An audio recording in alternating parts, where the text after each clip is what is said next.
585-1051. It's the Breakfast Club on Choice FM.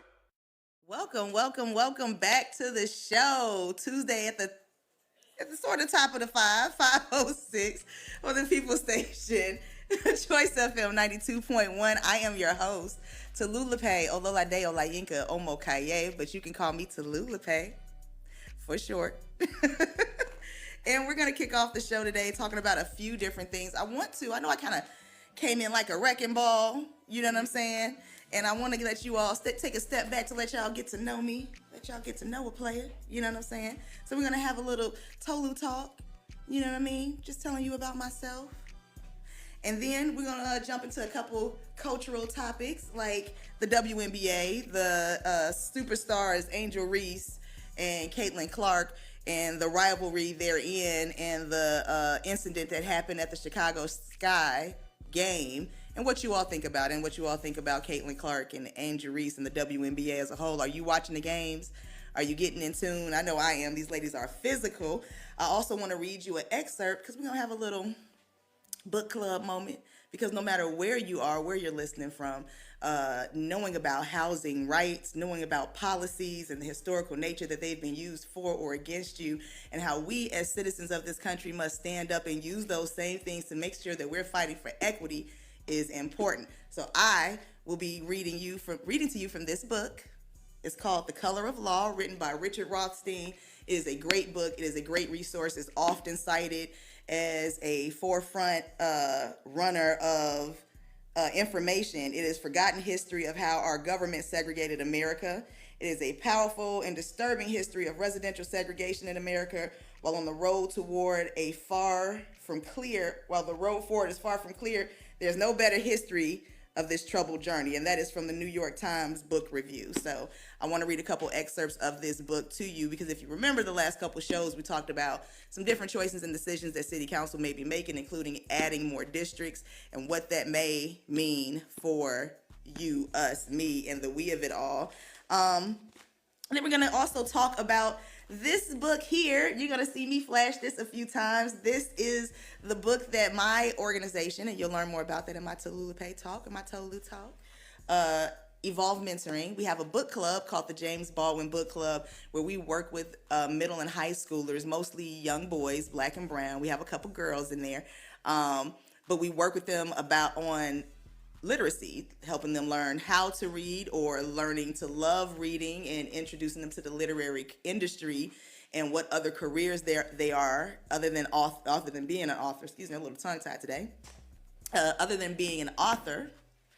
And we want to kind of encourage them to do that. So we actually had them come together, 7 of these young, brilliant geniuses, and they wrote this book. This is their collaborative story called Restore the Heart. We had a little soft launch last week at the Boys Club, and I kind of want to also give a shout out to this book and the students, but we will get into that. Before we go any further, I want to give you all the number. We're going to cut to a commercial. We're going to come back with Tolu Talk. But I want to give you all the number to call in. You can call us here at 919-872-9210 or 252-937-7400. Again, you can call us in with your questions or your comments, but keep it clean. This is a family show.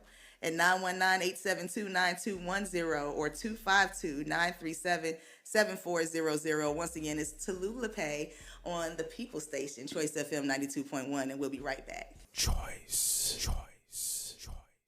Welcome back to the show, listeners. Again, I'm your host, Tolupe Omokay, on the People Station, Choice FM 92.1. And I want to start the show by letting you all get to know me a little. I think that's beneficial for you to know your host a little bit. As I said, my name is Tolupe Omokay.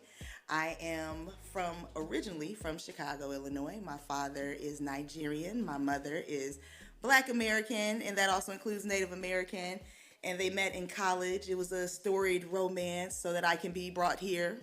But my life has been no crystal stair. I did grow up in a home of domestic violence and drug abuse. I had to learn the ropes and the ways of the world and the streets, and maybe have a little gangster proclivities, but I am refined now. My oldest brother, you may ask, how did I find my way here to North Carolina? My oldest brother is a retired Marine. He moved us down here to North Carolina while he was um, in the MESEP program at NC State. Go Wolfpack, because that's what got me here to North Carolina. I finished high school at Enloe, the Low, off there, right off of New Bern Avenue. I moved here about sophomore year in high school. Uh, Became a strong proponent in Phi Beta Lambda, or FBLA at the time. I graduated Enloe, went to North Carolina Central, the North Carolina Central University, Eagle Pride, Amplified. I graduated under the great Chancellor Ammons in 2006. And what I call my former life, I was a marketing and channel manager for Rubbermaid. So you all know Rubbermaid, totes, bins, but they are a global conglomerate owning a lot of things from Papermate pencils to Sharpie to Graco. The list goes on, I was swept up in the bubble pop of the economy in about 2010. Moved back here to North Carolina, decided to go to grad school, and my nonprofit Evolve Mentoring fell into my spirit. Just asking myself the question of, were we all prepared for life when we graduated college, or were we just prepared to be trained to do a job and we were all out here building the plane as we tried to fly it? So I founded an organization in 2011 while I was getting my MBA from Meredith College. Go Meredith. Angel Pride. And since 2011, we have served thousands of youth in across the triangle, in the county, in the state, teaching life skills.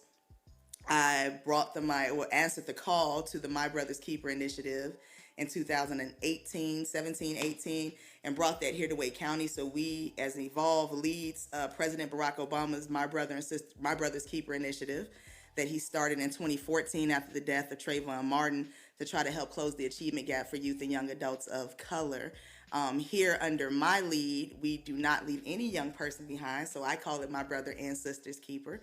So we make sure that we're looking out for those young girls, but we are making sure that we have programs specifically dedicated to boys and young men of color, because we understand that there are issues that impact them that are unique. I am a community advocate. I am a community leader. I was the former chair of the Raleigh Transit Authority. I stepped down at December. I am the first person of color to chair the Transit Authority. A part of my time there was trying to make sure that transportation was not used to disempower us. A lot of times people don't realize, if we don't know our history around how transportation can be used to gentrify and displace different people in vulnerable communities. So my goal there as the chair of the Transit Authority was to be more of a voice of equity, be there to support the operators and engineers and things like that, and work with city staff, and sometimes make their job a little harder to make transportation a little better for everybody. I am no longer on the Transit Authority. Now I am leading my organization still. And we just hosted a soft launch of, as I mentioned, this book. I don't know if my camera can see it. It's called Restore the Heart. It is available on Amazon. This is a book written by our young authors that we partnered with Building Foundations and the Boys Club. This was a labor of love. This was not an overnight project. We worked with these young people and they came together writing a collaborative book. So this is one story. Oh my God, they are so creative. I want to shout out our young authors. That is Lord Excellency, Austin Keller, Lyric Keys, Miles Shannon, Matthew Nelson, Elijah Williams, and Riley Wilson. There are amazing, amazing, amazing young authors that made this book a reality. It's a fabulous story. At the soft launch at the Boys Club last year, we had a room full of brown boys captivated by this story, and I can't tell you how much that makes my heart sing, and in all the work that I do in policy change, remembering my why when I'm able to get in front of young people and see that impact immediately is like no other. So if you want to support the James Baldwin Book Club, please go to Amazon and purchase this book. We will be having a full launch at the Boys Club in August. I'll be back with you with that date where you'll be able to meet the authors. We'll be having a supply drive for teachers. I know that a lot of people do backpack drives for students, and that is important, but we can't forget the teachers who oftentimes are underpaid and overworked and paying out of their pocket for the supplies in their classrooms. So we want to make sure that we're showing them some love, because they truly are the champions. They deserve as much as these NBA players, or even WNBA players that we're about to get into talking about a little bit later. But yeah, go teachers, go young people, go literacy. It's important to foster literacy in young people who grow up with at least a few books in the home have greater opportunities for a more successful life. Literacy rates are instantly tied to incarceration rates. In this country, they literally will test you and test you again, and that is how they decide how many prison beds to build, and that's very true. So the more that our black and brown boys have access to books and have a passion for reading and can come up with stories that excite them, that then can lead them to reading books from this to this, the best that we can do, right? So that's who I am. That's how I found myself here. I think that my voice on a lot of different topics, I'm sure I've left out some things about me, but y'all don't need to know everything. I'll keep it a little secret. Keep it a little secret. So we want to make sure that you know your host. So I want to, as I'm here blabbing and giving off information, because I have a wealth of it, okay? Let me toot my own horn. So yeah, stick out with me. So that's our little Tolu Talk in this moment. Shout out to everybody at Enloe. Shout out to everybody from North Carolina Central University, Eagle Pride. Shout out to everybody from Chicago, baby, from the West Side, Parkside. We're going to take a break on the show. If you have any questions thus far about this book or our organization, before I take a break, I want to dive a little deeper into Evolve Mentoring. Founded in 2011, we teach life skills to youth and young adults, financial literacy, professional development, social involvement, civic engagement, personal health that includes mental health. We work with subjects and we try to be innovative with our approach to programming. We work very collaboratively because we must get out of working in silos as organizations, especially organizations led by leaders of color, because there's a huge inequity in funding for our programs. So we often have to work together, and I think we're always stronger together anyway. So I want to shout out some of my other organizational partners, and I want to invite them on the show in the future so they can tell you about their programs and how they do amazing work for youth. But off the top of my head, I want to shout out And My Kids Infinity Wake, The Gifted Arts, Accelerating Men, the Thomas Leadership Academy, Mentoring Academy, out in Durham, Village of Wisdom out in Durham. Oh my God, the list goes on. There's numerous. We Are out in Durham, Education Justice Alliance, Step Up. There's so many organizations doing amazing work in and around Raleigh, outside of Raleigh. Please plug into them. There are a slew of resources. Sometimes people don't have access to them because they don't know they exist. So please Google some of the ones that I mentioned. Please call up to the radio show if you have questions. Yeah, so now we're going to take a break, now that you know your host a little bit. And if you have any questions or comments to me, you can definitely call us here at 919-872-9210 or 252-937-7400. We're going to take a quick break this here on the People Station, 92.1 Choice FM. And more teaching. Taking over like and what? Wake Forest. Gas now has Choice. Gas me up. Choice FM. Welcome back to the show, People Station, Choice FM 92.1. I am your host, Tolupe Omokay. Okay, so the last segment was our Tolu Talk, and that gave me an opportunity to give you a little bit of my testimony. I'm gonna break that open a little more as we go on. You know, I gotta get to know y'all before I tell y'all my whole story. But I think it's important for you to know who you're listening to, who's behind the microphone. I have a lot of lived experience in a lot of different areas, including personal and professional. So I want to make sure that I share those out and inspire who I can. In this segment, I want to read from the book, The Color of Law. If you remember, in our last show that I hosted here, I talked about some of the different policies and procedure changes that the Raleigh City Council was looking to put in place. And one of them, one was increasing their term limits from 2 years to 4 years and what the impact of that could be.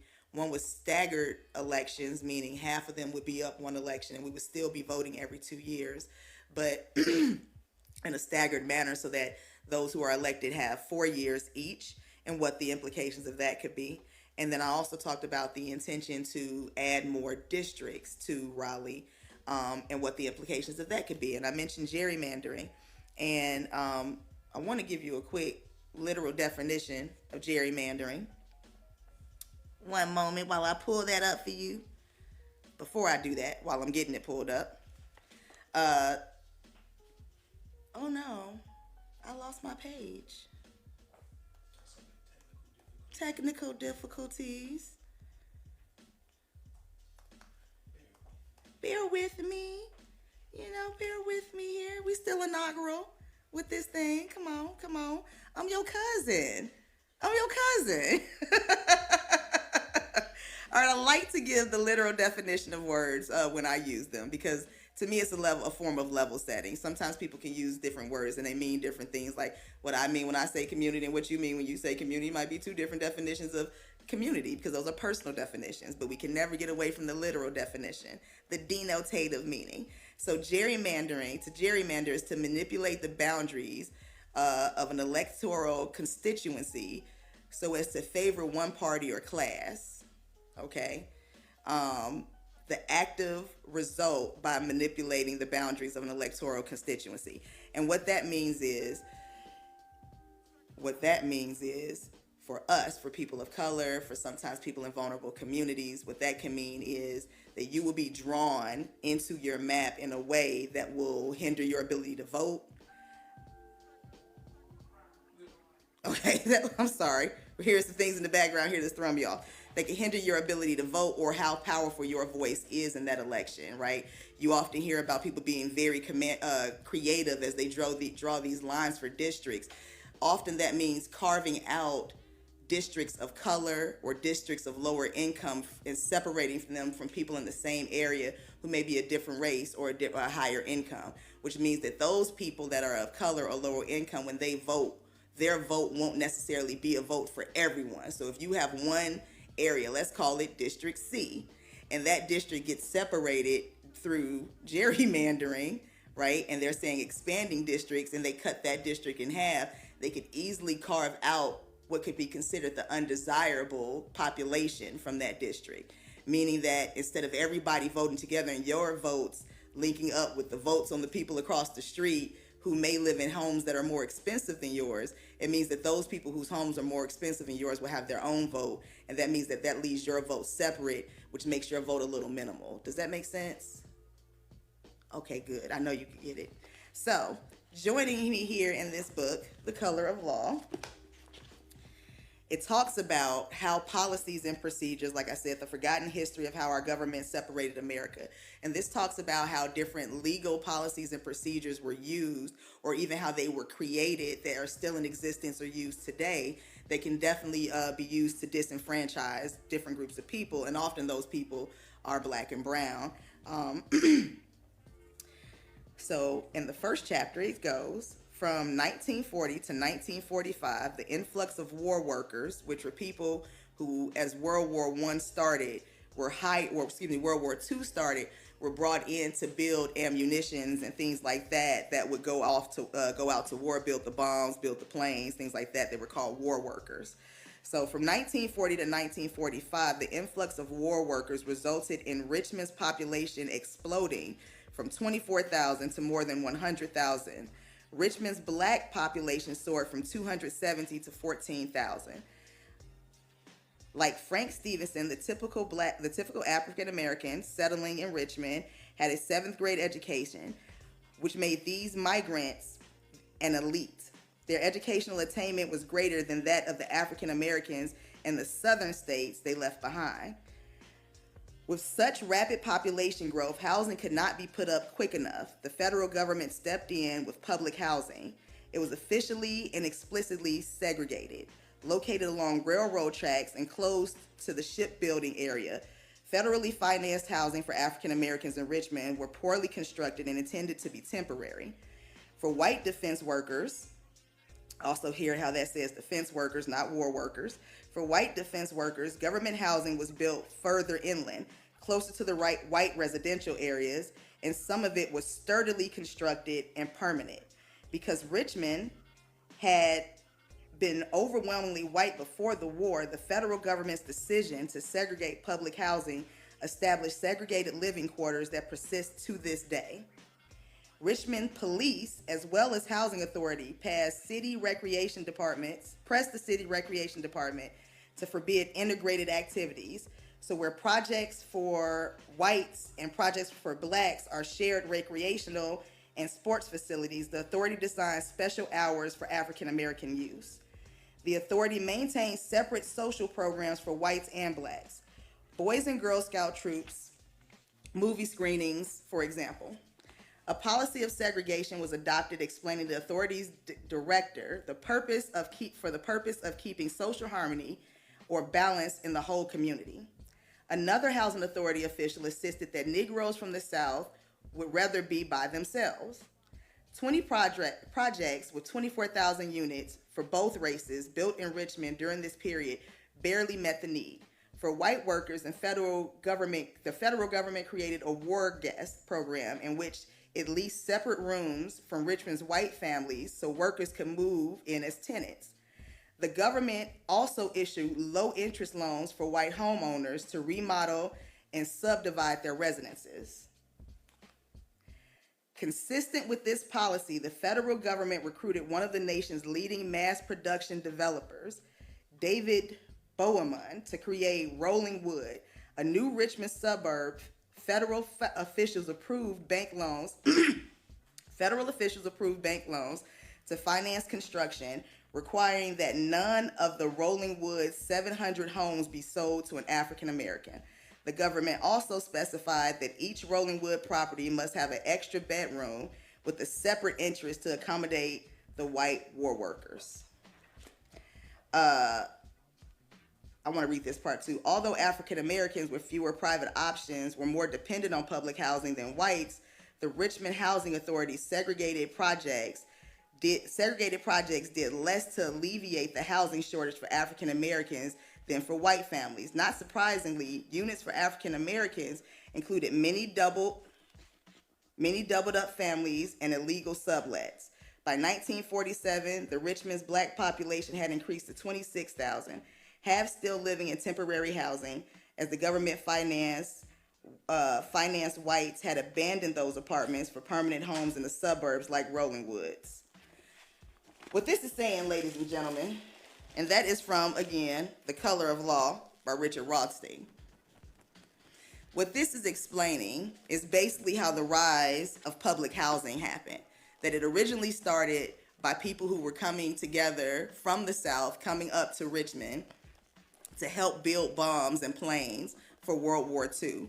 And that though people were coming from the South to do this and have a better life, they were often put in projects that kept them subdivided from their white counterparts. They were given, the white people that were war workers were given better accommodations, lower interest rates. Families were even, that it also include families in the area being given incentives like loans to help add on to their homes to welcome in these new residents, to keep black workers and white workers and black families and white families separate. And that separation even extended to the Boy Scouts and the Girl Scouts. Now, why is this important today? Reading that excerpt is important today because it's very, very easy, though we are not necessarily all the way segregated by race. We're more segregated by class and income.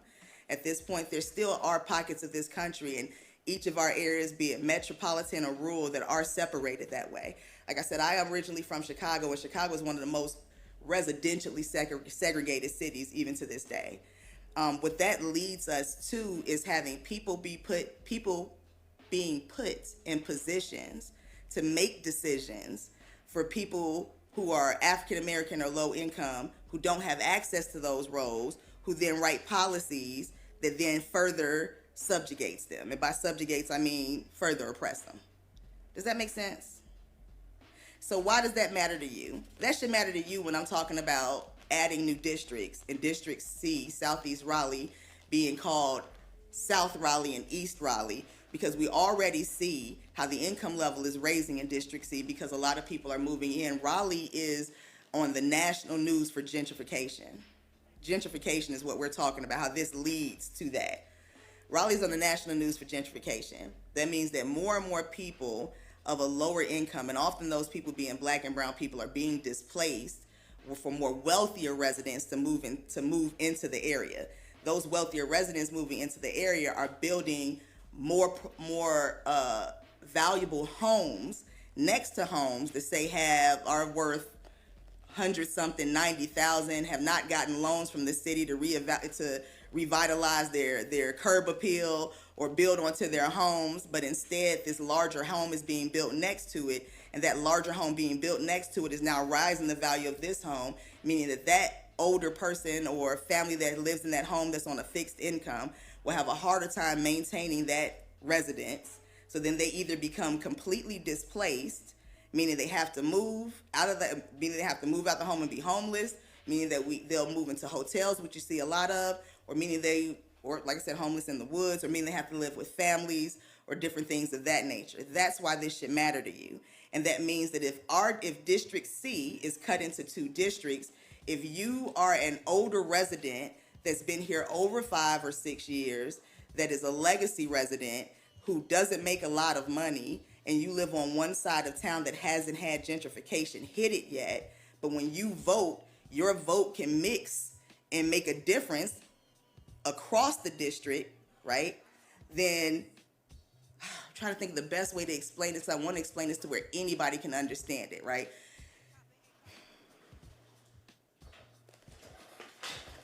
Okay, I'm gonna use a specific issue, right? Let's talk about sales tax. Sales tax. So, with sales tax, say you are on a fixed level. Sales tax means that is an extra tax added to anything that you purchase at the grocery store, at the convenience store, things like that. It's usually not very, very high, right? But if you are on a fixed amount of income and you're already seeing inflation at the grocery store, then any amount that increases could affect you. So if you are in an area where there are, let's make it 100 people, and of that 100 people, 70 of those 100 people are black and brown, and 30 of those 100 people are white. And they're asking if you want a sales tax passed in your area, and everybody puts it on a ballot to vote, right? And say there are 3 districts, right? One is mixed, one was, but it was split into 2, right? But before it was split into 2, it's one. I'm making this very complicated. 3 districts. One district is going to vote for the sales tax. Your district, being the one that has 70% of your district black and brown, would say, no, we don't want this because we're on a fixed income. But if they vote, that means that vote wouldn't pass in your district because 70% said no, even if the other 30% said yes, right? Now, if they separate the districts and there's 3 instead of 2 districts, one district has 30 people, one district has that 70 people, and one district is mixed, and that mixed district is going to vote for the sales tax. Where your vote would have counted to say, no, we don't want this, at 70%, well, they've carved you out. So now there's 2 districts that have voted for it and it passes. Does that make sense? Versus 2 out of 3. Does that make sense? Okay, I'm asking specifically since you're in the room, because I want to make sure that what I'm saying makes sense. This is why knowing policies like this in the color of law, and the further you get into it, it talks about gerrymandering, but right now it goes earlier into public housing and how that came about. And I'm also reading that because we need more affordable housing here, but this is also making sure that we listen to history as to how we don't do it in a way that makes our city more beneficial to some than others, right? We want to make sure that everything is equitable. Give us a call if you understand what I'm saying. You can reach us at 919-872-9210. Again, 919-872-9210 or 252-937-7400. I'm on the radio and I'm new, so I'm nervous, but I'm wanting to make sure that this show is something that also educates people. And oftentimes things can make sense in your head when you say it because you know it, but when you say it out loud, it may not make sense to the people that you're trying to explain it to. So I want to make sure that I am breaking this down because there are serious issues on this ballot in this area across the country. And if we don't get down to the nuts and bolts of what it means to us, it's going to happen to us instead of with us.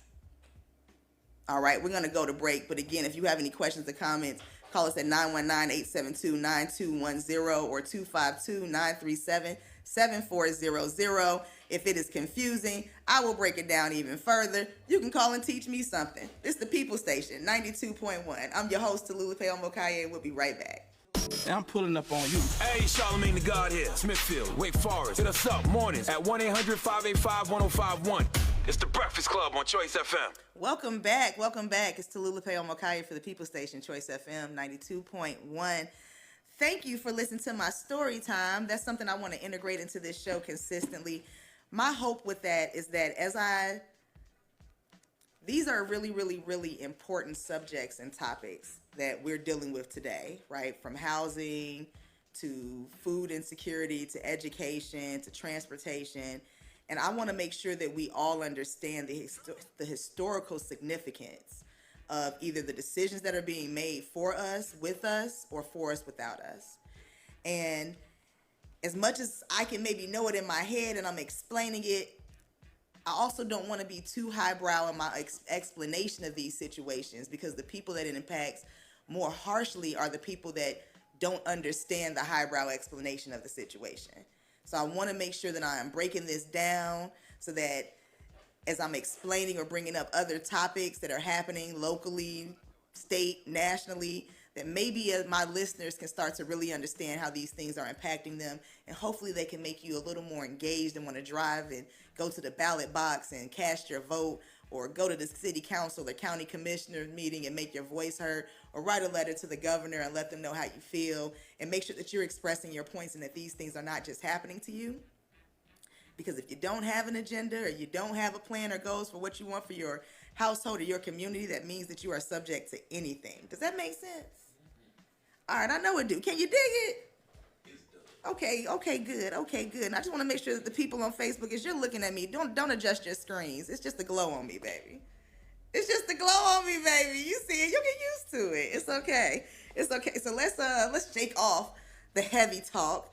Though keep that in your pocket, because I'm gonna bring it back next week, because we about that life. But we're gonna talk about something light right now. We're gonna go into the WNBA. There's a huge controversy in the WNBA after the game of the Chicago Sky. After Chicago Sky's Kennedy Carter reached behind Caitlin Clark's shoulder after a play and kind of flagrant fouled her. Now, Caitlin flopped a little bit, but that was definitely an uncalled for maneuver. And I think that they are trying to harshly welcome her to the WNBA. And I know that a lot of people are talking about how some players are acting like they're salty towards Caitlin Clark. But I do agree that you can't be soft on the rookies. Like, that's never been the case on any sort of sporting endeavor or team. And she's not having that much rough of a shot now in the WNBA. Looking at her stats, a lot of turnovers, but other than that, she's pretty on average. I know I am a bit biased. I do like Angel Reese. She is my player, in the league right now. She's my rookie in the league right now. That young girl is getting it. She had a hard time in college just being herself by making maneuvers that other players made, and it was seen trendy and fab, and she was called ghetto for doing the same thing, or angry. And that's something that I think a lot of women, especially a lot of women of color, making it very clear, a lot of black women often deal with. When you are being yourself, being called an angry black woman or hard to deal with. But that sister got degrees. She got a soccer team that she's a part owner of in her hometown. Numerous endorsement deals, and she is killing it in the league. And even though she went 7th in the draft to the WNBA, which I think was whack, and I also think was a little bit of a nudge to her, she's been in the league killing it. Now, one of the other things I love about the WNBA is not only are these ladies, these women, more fit, these players a little more physical than the NBA is allowed to be. So they're out there really, really giving it their all with their passion, and that they're doing it for the love of the game. So I used to love the NBA basketball, right? I say the NBA, so I'm making it very clear. I used to love NBA basketball. Allen Iverson, Michael Jordan, of course, these were my people.